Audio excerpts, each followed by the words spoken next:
Leviathan and the behemoth. So what are they? No one really knows what they are. And there's no way to know that if you're only going to read the Bible in English or in Hebrew. But that's not, the authors of the Bible did not write in those languages. They wrote in Aramaic. Jesus taught his parables in Aramaic. So I decided to start with Leviathan and Behemoth because that's a shorter read. But going forward, just know that I'm going to be going through every single word that Jesus says in Aramaic. And because every letter in Aramaic has a huge concept, it's an entire story. And if we don't understand the individual symbols that make up a letter, so that is to say, understanding what are the symbols of one letter, right?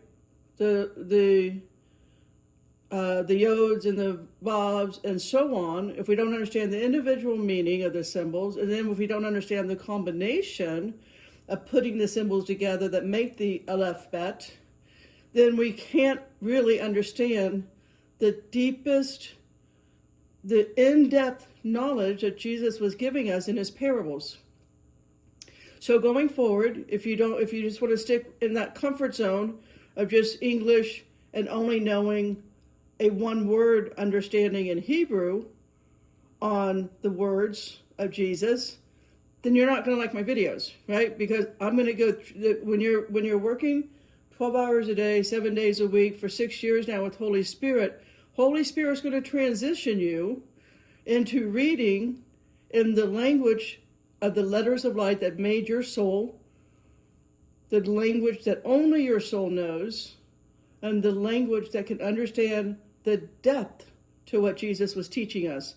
Now, I'm going to attempt it and giving it to you in small doses, because I don't want you to get bored with it, giving it to you in small doses with just taking the 5 verses, right? There's 4 verses with Leviathan, and there's 1 verse of Behemoth. So I'm going to break down just those simple 5 verses of a concept that we can't begin to understand. Why? Because if we just depend on the concordance, we got to go deeper. We got to go deeper than the concordance. We have to get into the Aramaic lexicon. And if we don't do that, we're not giving it our full attention. I'm here under the order of Michael, and I'm giving it my full obedience, disciplined attention, and nothing other than that. So if you want to stay in your comfort zone and you want to follow Paul, then I'm not for you. But for the 1 or 2 souls out there, we're going to start going through the Bible in Aramaic. We've got to get rid of the indoctrination of the cemetery-trained pastors who give us stories of the Bible that are so far from the truth. Actually, they oppose the truth. All right? I don't oppose the truth. I didn't come here to be in a comfort zone in the violence, the violence that is called this earth dome, to be in a comfort zone. I didn't come here to get into my ego. I didn't come here for idolatry. I didn't come here to worship celebrities and sports and Super Bowls and all of that nonsense. So let's stop thinking about the Bible in an English mindset. Let's get out of the English mindset, and even let's remove ourselves from a Hebrew mindset. Let's get into the language of Jesus. Let's learn as much as I've done, as much as I possibly can to this day. I'll continue to buy books, and I'll continue to immerse myself in understanding the symbols and the combination of the symbols that make the 22 letters of light. And I will continue to update you as I am updated. We journey with the Holy Spirit, which means we change our beliefs and our understanding on a daily basis. Does it not? We're not stuck in a box of BS, of our belief systems, our culture, our training and indoctrination, so-called education. So in English, when you read the 5 verses of Leviathan and Behemoth, it's impossible to understand what it says. There's no way. And the cemetery pastors will tell you, oh, that was T-Rex. They were ancient dinosaurs. Does that make sense to you? They were ancient dinosaurs, which is most likely a lie to begin with. Dinosaurs. There's no truth found in this world. This kingdom is a kingdom of lies. The father of this kingdom, remember John 8:44. Read that every day when you want to believe something that is told to you in this kingdom. See what Jesus has to say about that. You are from the father of lies, you brood of vipers, you educated so-called Pharisees and Sadducees, of which Saul, so-called Paul, was. All right. Now, I want you to begin to get just a working knowledge. I'm just going to give you a working, just a beginning, super kindergarten-friendly, working understanding of Aramaic, and then I'm going to start breaking it down more in depth when I read the parables of Jesus. I will give that my full understanding at the time that I make the content. Knowing full well, by the time the next Sabbath gets here, I will have gone on a deeper dive. Okay, so what can we know? Well, understand that each letter is a concept, a story within itself. Like each letter, you can write a book on each letter. It's not boiled down to the one or two words that the Hebrew will tell you the letter means. It's not just that. The Aleph is not just an ox, and the Dalet is not just a door. It's an entire book. It's a 300 to 500 page book, each letter. And if we don't read the Bible from that kind of understanding, the language of our soul and the language that Jesus spoke in, then we're falling short of the mark. Are we not? That is what's called sin. What is sin? It is short of the mark. Falling short. Falling into ego, indoctrination. Look it up. That's what it means. No, we are not born in sin. But does our ego, which is the Leviathan, which is the behemoth, get in our way? Do we fall short because of ego? Again, acronym, edging God out. Let's learn what was told to Job, David, and Isaiah. Let's start with the 4 verses with Leviathan. Job 41:1. Can thou draw out Leviathan with a hook, or his tongue with a cord, which thou lettest down? Hook. Key word here. Now again, I'm going to break it down to a very, very simple. I'm not going to read to you the 300, 400 page book that I've already made on this word. Hook. That is the 6th letter of the alphabet. That 6th letter is called Vav. So I'm going to make it super simple, just to kind of whet the appetite, so that maybe you would like to go ahead and learn everything that Jesus said through Aramaic. But right now, I'm going to make it simple so you know if you should follow going forward, right? Hook, the letter 6 is Vav, which also means nail, peg, and connection, if you would only read it in Hebrew. So only the Hebrew meaning is, on Vav, is hook, peg, nail, connection. What it means in Aramaic,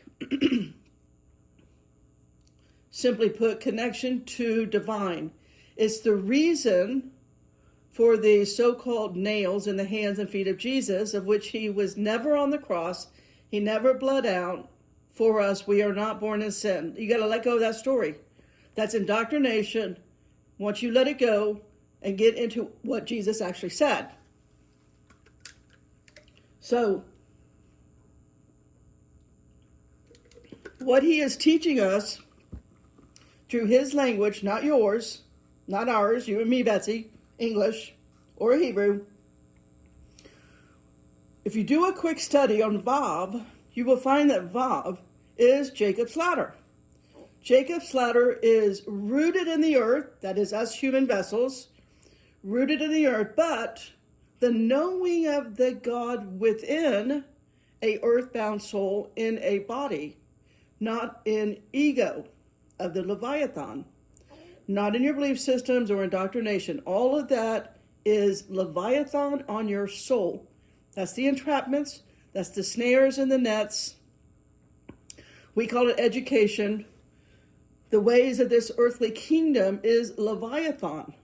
It's not a dinosaur, right? The cemetery pastors would have you believe. All right, Leviathan is our inner dialogue. I'm not worthy. I have no value. I can't do, fill in the blank. All right, I am, and just fill in the blank of every negative thing you can think of. That's Leviathan. That is your and my enemy, our inner dialogue. Our tongue is our enemy, whether it's our tongue saying it out loud or saying it to yourself. That is fragmenting your soul and your spirit, allowing you, and it's also saying to the God within you, there's no God within me. I'm not worthy. I'm not capable. I'm not, again, there is a million blanks you can fill in there. Once you understand what the inner dialogue of Vav is, which I've already done that, and I'm not going to go through all of that. But it breaks down to simple things like that. The kingdom is not within me. The kingdom is somewhere outside of me. My happiness is something outside of me. My connection is something outside of me. There's something I need to learn. There's someone I need to go to. There's some, are we understanding Vav? I got to go outside of myself. I got to find my self-worth and self-esteem and healing somewhere, someone, someplace else. See, there's no inner connection. Vav means you have, there's God is only within. You can't go anywhere else. Vav says, I must go within and know that the divine holy of holies, the actual,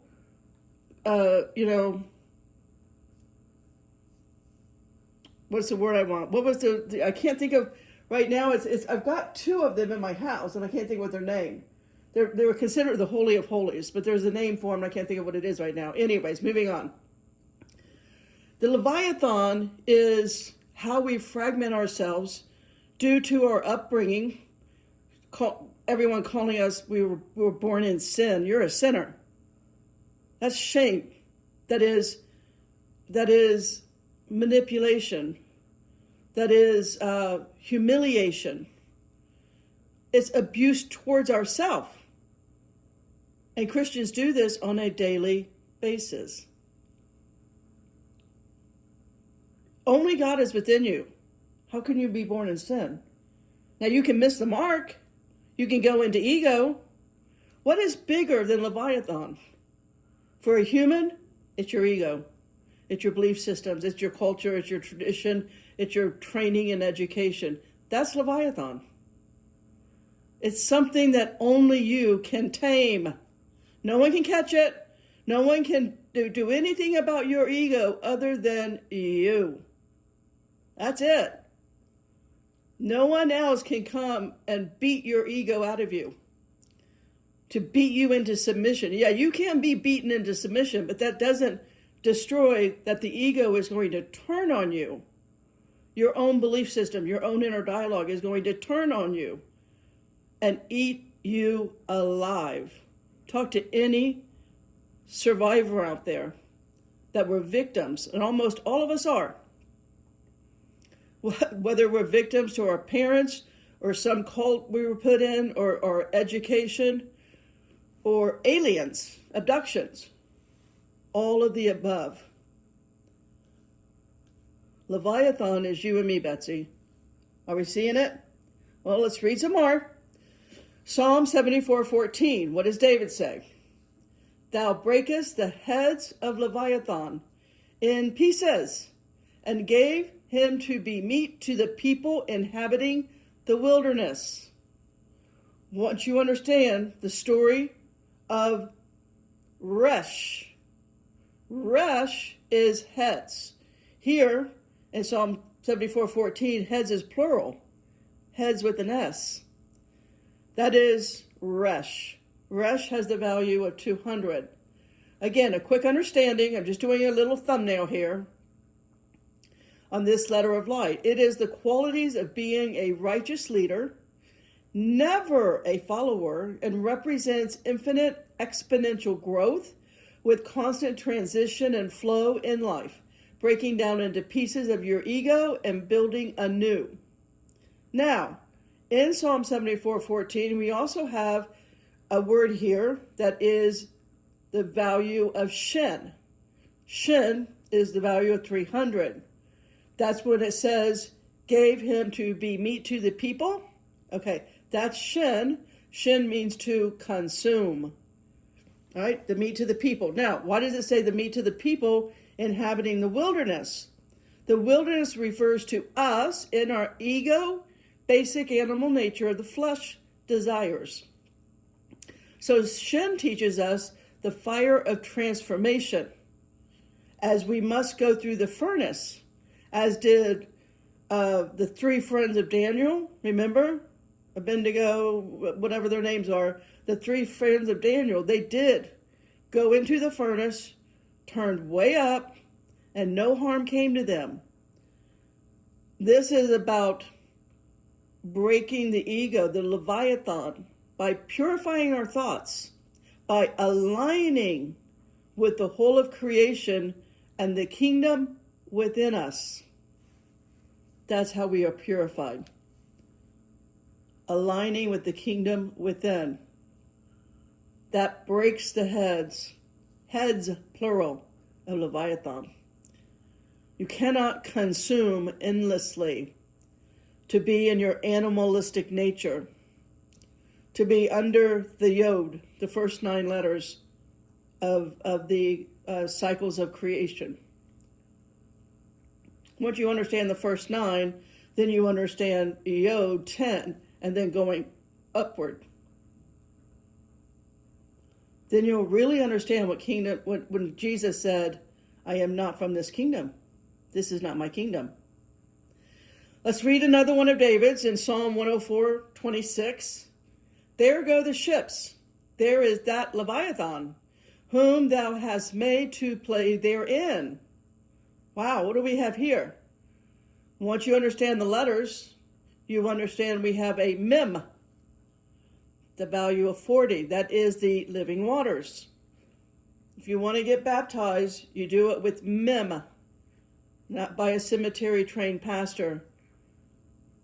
The living waters is mem. For the ship, all right, the ship, that's about the chaos or life flow.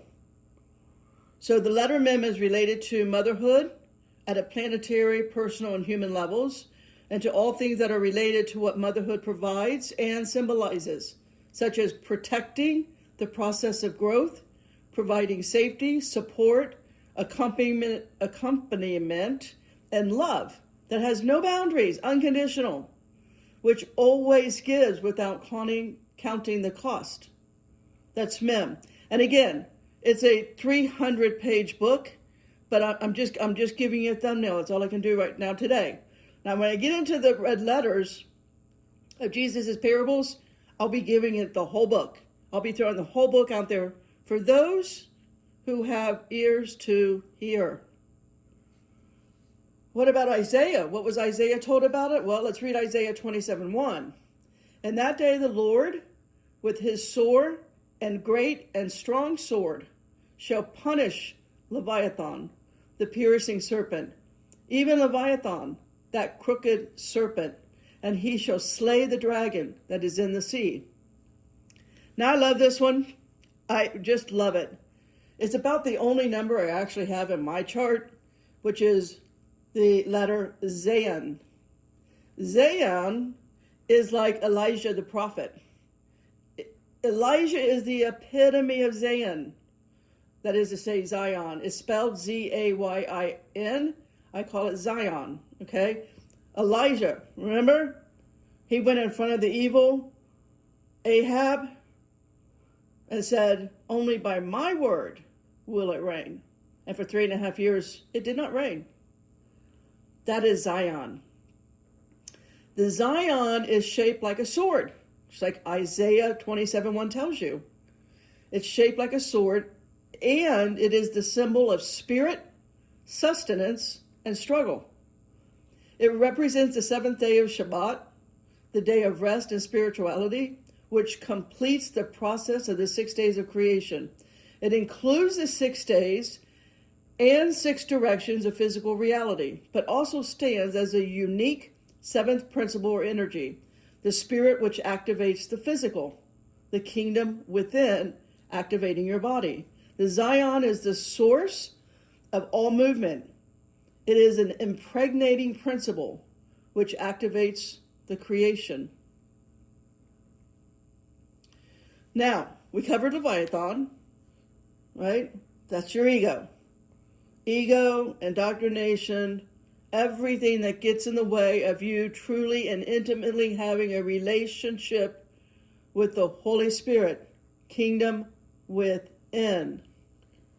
Now, there's only one verse with behemoth. Let's read it. Job 40:15. Behold now behemoth, which I made with thee. He eateth grass as an ox. Well, now it's taking you back to the beginning. Why? What is ox? The Aleph, number 1. The Aleph is the first letter in the 22 letters of light. It is the first Aramaic letter. Aleph actually means, in Hebrew, ox. Now, in Aramaic, it means a 300-page book. I'll just give you a thumbnail. Aleph represents the creation of something from nothing. It is the essential symbol of beginnings and ultimate reality that cannot be talked about. It is timeless, spaceless, and present everywhere. It is the one that cannot be divided, representing perfection beyond human comprehension. The behemoth is literally the firmament, separating the divine water of joy and the waters above from the bitterness waters of darkness. That is to say, higher consciousness of light into fallen consciousness of darkness. The ox, the Aleph, is literally the firmament. The higher water is wet, with the feeling of oneness, with the exaltation of being one with God, while the lower water is cold, dark, cold. And that gives us the feeling of separation, the frustration of experiencing the inherent animalistic, or that is to say, base of man, or the lowliness of man.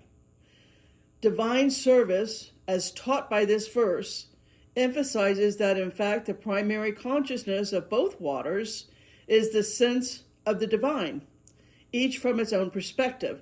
From the perspective of higher water, the greater the exaltation of God, while the lower water is cold, with the feeling of separation, the frustration of experiencing the inherent lowliness of man. Now that you know what ox means, now read Proverbs 15:17. Proverbs 15:17 will make a whole lot more sense to you once you really know Aleph, the ox. So now you've read, we've listened, you've got my thumbnail on these two creatures, Leviathan and behemoth. It's your ego that forms in the lower waters below the firmament.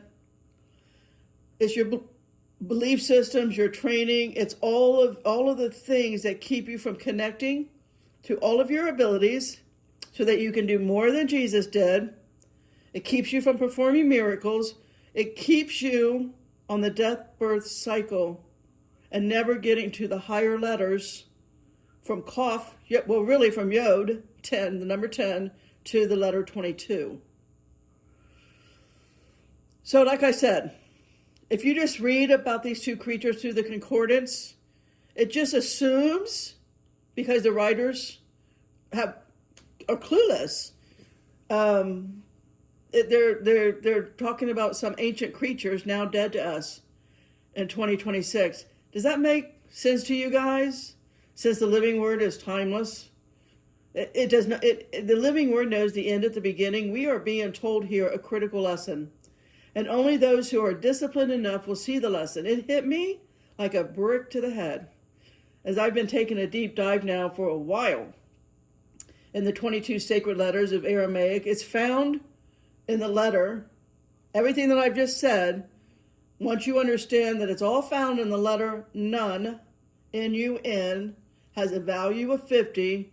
Knowing the value of all the letters will give you deep insight into the Bible. Because before Nun is Mem, right? Or we talked about Mem already, the value of 40. That is why they spent 40 years in the desert. To understand fully the 5 verses with Leviathan and behemoth, you must understand Nun and where your soul is on its cycles of knowing God within the kingdom within you. It's the letters and the progression of the letters that give you insight. You must know how you got to 50, Nun, before you can go to the promised land, which is the next higher 8 letters, that is to say 8 cycles from Samek to Ta. So for now, the big monsters have killed, eaten away, destroyed the human ego into being fractured, shamed, humiliated, traumatized. It keeps you from knowing the kingdom within. And doing all of that, Jesus did more, or I should say, I'm sorry, doing all of that Jesus did and more than him to become the Tzaddik. Right? At any given time, there are 36 Tzaddiks at all times walking the earth. So you go from Tzaddik to Ta. The last 2 letters in Anit Ta. All right. Now, what do you think Jesus is telling us in Matthew 5:4-4? Let's read it. But I say unto you, love your enemies, bless them that curse you, do good to them that hate you, and pray for them which despitefully use you and persecute you. So why is Jesus telling us to love our enemies? Do you think he's telling us to love Satan, our adversary, or his demons, or his fallen angels? So what then is our enemies, if not Leviathan, eating away at us with our inner and outer dialogue? Once you do a complete study of the 22 letters of light that created our very eternal, immortal souls, you will learn the ego side, that is to say, the dark waters, under the firmament of our inner words and our outer words. It's words, it's our very tongue that destroys us, our souls, from knowing truly God within. And how to get to the letter Ta, the 22nd letters, with all of the lights of the rainbow. To be clear of the shadows that reside within. So remember when I did the 71 or 72 verses with the word Bible study, with the verses with the word shadows in them? We all have shadows, just like Plato wrote about. Those shadows are, as a combination, they make up the Leviathan. They are the behemoth, blocking the Aleph, the ox, God within. So in the future, the 2 prototypes, Leviathan and the behemoth, will unite in battle, each killing the ego of the other, thereafter to blend together in the true union. Their meat will then be served as the feast for the Tzaddikim in the world to come. I read years ago Tzaddikim. You guys need to read Tzaddikim. You need to understand what that is. It is about a consciousness coming in. It is who you young moms out there, you're bringing in Tzaddikims right now. Do not indoctrinate them. Do not take away the kingdom within these little ones. Don't do it. They are Tzaddikim. They are Eve consciousness, that is to say, Bet consciousness. The Aleph era is over. That's the one-niner club. Right, the One-Niner Club ended in 2020. Now it's about the Zadokim, consciousness. It's about living as Eve, fully in her power. Bet, the numbers, the second letter of the alphabet. Aleph, bet is bet. The souls of the Zadokim will actually consume the very root of consciousness. Remember the word consume, eating the meat, that's consume. I already went through that. Our present level of being as a soul, in order to integrate, that is to digest it, that's why you eat the meat, into a totally new and higher level of consciousness. Now, go to your gematria calculator, right? Put in the word Leviathan. Gematria is 884. Hebrew gematria, not English gematria, not what they call simple gematria. Okay, Hebrew gematria, Leviathan is 884. That comes out to a 20, and 20 is Kaf. Kaf is about the crown realization. You and I, Betsy, we've already become the bride. We've already received our crown. All right, we've done the Kaf. Kaf teaches us to bend and govern our tendencies and to shape our character. It teaches us humility, that we must bend our ego and the resistances in our character. It teaches us molding, sorting, comparing. We must bend the matter to the spirit and the spirit to the matter. Constantly connecting the thought of wisdom with the action and doing of it. It is not enough to have a thought to do good. You must find a way to manifest it in reality. The Kaf also teaches us about what we contain. So, do we contain worries and negative thoughts, Leviathan, or do we contain what we most aspire to in order to make it into a reality, Aleph? In the world of divine emanation is represented by the sea, whose tides are controlled by the power of the moon. The symbol of King David, upon seeing the new moon, we say, David, the king of Israel, is alive forever. When we descend to enliven the lower worlds, which is symbolized by the earth. So the Leviathan is the symbol of the divine source of kingdom. In Hebrew, Nun means kingdom. So remember, Aramaic is a 300-page book, but in Hebrew, Nun means kingdom, which is to say, in particular, the heir to the throne. So the miscarriage, or literally the fallen one, as we will learn in the secret of the letter Samek, the Nun does not appear in Psalm 145, but it is supported by God's transcendent mercy as expressed by the following letter from Nun, Samek. In general, Nun corresponds in the Bible to the image of falling. The soul of Jesus experienced itself as continuously falling and dying, if not for the ever-present hand of God catching it. It would crash to the ground and shatter to death. The consciousness of the fall is the reflection of the egoless state of the fish. That's why we use the symbol of the fish. Fish has no ego. The fish in its natural medium of water, when forced to reveal itself on dry land. This is like in the experience of the hidden Zadik, when forced from above to reveal himself for the good of the world. So the letter, I got to stoke the fire, Betsy. I'm going to get, not too much. So the letter Nun is related to the limits of the ordinary domain of perception and to, hold on, I think I got it here. And to the need to find the inner strength that is always there. But, while always there, behind the curtain, in order to proceed with the journey.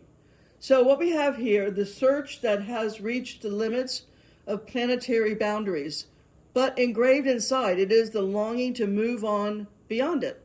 The calling of the searcher is, undo my shackles. But from the other side comes the reply, as if by itself, stand still, be prepared, be certain, and settled inside. For this is the proper stance for continuance. Nun also symbolizes the mental ability and wisdom to create a communication and a connection with others and with the elevations beyond this local domain and its time. Now you see why I came in with all of my abilities. I've already completed that cycle. I've gone through all 22 letters. I come in here to help others go through understanding the letters before a pole shift. Nun speaks as well of fatherly, masculine natured power from the sun level. So Nun is the Leviathan and the behemoth. So let's wrap up with the deeper dive into the Nun, again, value of 50. It's about loyalty and soul apparition. The Nun is the symbol of faithfulness, the soul, neshama, and emergence. The Nun stands for humility, as it is bent both above and below. It represents the soul, again, neshama, the heavenly spark housed in the earthly container of the body. In Aramaic, Nun means fish. So Nun can be thought of as the fish that swims in the waters of the Torah, represented by Mem. It is connected to fertility, continuity, and the ability to increase and multiply. Nun also stands for the 50 gates of wisdom, of Sophia. Nun indicates constant presence and the humility of the soul. The soul is silent, bent, and humble, constantly giving light, but staying hidden. The Nun shows that to be bound to the Creator's will, not our own personal egotistic way, we must bend above and below. Nun shows the relationship between the body, which is impermanent, and the soul, which never dies. It can teach us about the nature of time and space. So it's the reason I no longer think or work in linear time. Nun also represents flow, teaching us to be supple and flexible, like the fish, instead of resisting change. If we can be aware of the inner guide, then the neshama, the soul, we never fear because the Creator is always present with us. In the future, the two prototypes of Leviathan and Behemoth will unite in battle, each killing the ego of the other.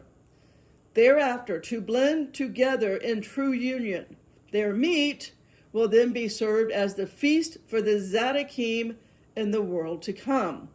The souls of the Zadikim will actually consume the very root of consciousness of our present level of soul in order to integrate, that is to say, digest, it into totally new and higher level of consciousness. Leviathan equals in gematria, I think I already said that, the 884. Didn't I already say that? Anyways, in the world, the divine emanation is represented by the sea, whose tides are controlled by the power of the moon. The symbol of Dalet, that is to say, David, the door, talks about when we descend to enliven the lower worlds, which is what I've done, it is symbolized by the earth. So the Leviathan is the symbol of the divine source of kingdom. In Hebrew, Nun means, again, kingdom, or particularly heir to the throne.